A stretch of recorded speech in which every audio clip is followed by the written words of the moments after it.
病症吗？他这是要去延缓找保佑吗？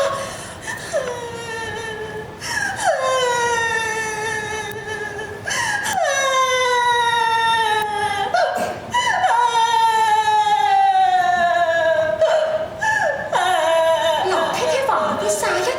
她为何哭哭啼啼的？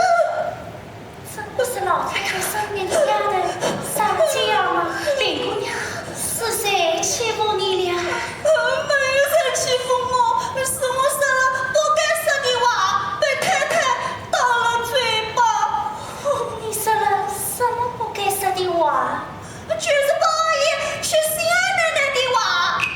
太太说，老太太管照顾八爷的婚事要上香抹着做。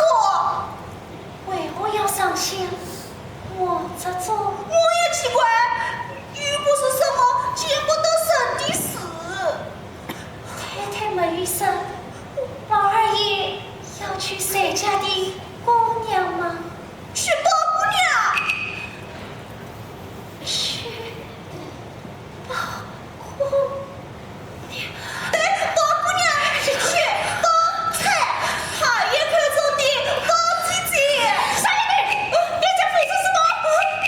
娘奶奶，我没有胡说。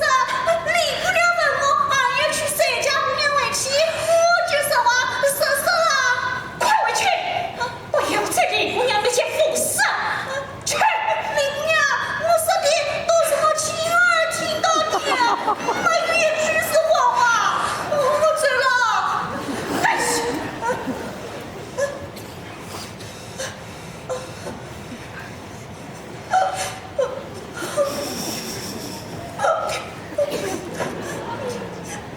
哎呀，李姑娘，父亲啥样的没有无声，是吗？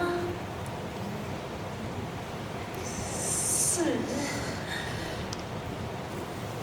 宝妞真的要当婚了，是吗？是。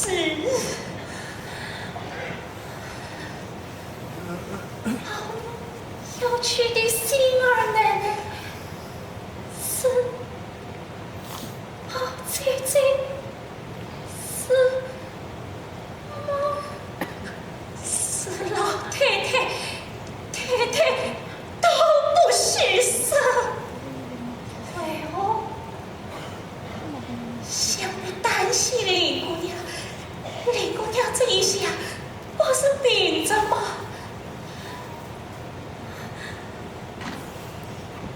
宝妞都上不来见我，想必也是担心我病着。大家都为林姑娘好。